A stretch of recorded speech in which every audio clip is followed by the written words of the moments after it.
जहां कहीं भी मईशत क्रिमिनल एक्टिविटीज पर चल रही हो, जहां स्मगलिंग का पैसा बहुत ज्यादा हो, वहां पर नॉन कस्टम गाड़ियों का काम बहुत आम होता है।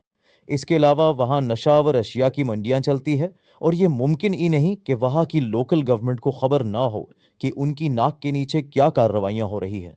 ऐसी मईशत में जब भी हुकूमत पर लोकल प्रेशर आता है, तो वो अपने दहशतगर्द नेटवर्क्स को फाल करते हैं। इसकी एक मिसाल ये भी है कि जब इमरान खान इस्लामाबाद में धरना देकर बैठे थे और फेस सेविंग चाहते थे, लेकिन उन्हें कोई मौका नहीं मिल रहा था कि कौन सा बहाना लगाए और धरना कैसे खत्म करें। उन्हीं दिनों एपीएस के बच्चों पर हमला हुआ, जिसकी बुनियाद पर उनको फेस सेविंग दी गई कि जी ये धरना खत्म करे, क्योंकि एपीएस में ये बड़ा वाकया हुआ है।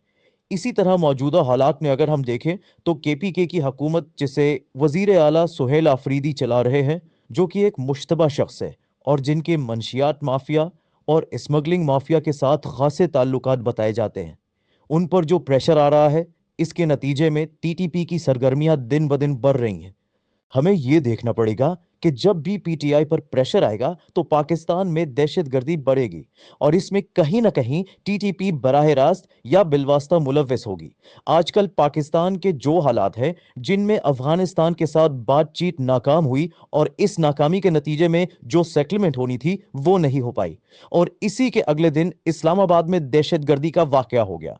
इसी तरह एक और वाकया कैडेट स्कूल के बाहर पेश आया, लेकिन इसे दबा दिया गया। हमारे मौजूदा हालात में हमें इन चीज़ों को बहुत गौर से देखने की ज़रूरत है। हमें अपने तमाम स्कूलों और तमाम पब्लिक एरियाज को महफूज करने की ज़रूरत है। टीटीपी को भी इसी ज़बान में जवाब देने का वक्त है। ये नहीं हो सकता कि वो सोशल मीडिया पर पाकिस्तान और अफगानिस्तान को टारगेट करे और हम हाथ पर हाथ धरे बैठे रहे कि कब रिटेलिएट करेंगे। मेरे ख्याल में पाकिस्तान को अब एक हार्ड स्टेट अन्ना होगा।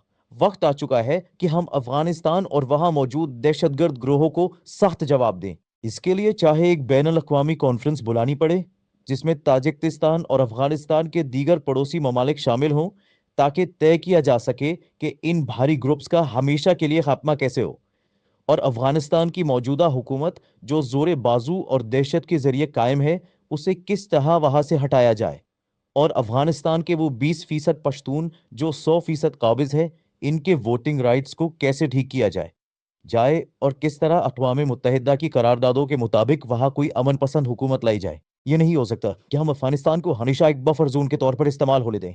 ये सिर्फ पाकिस्तान नहीं, बल्कि तमाम पड़ोसी ममालिक के लिए खतरा है।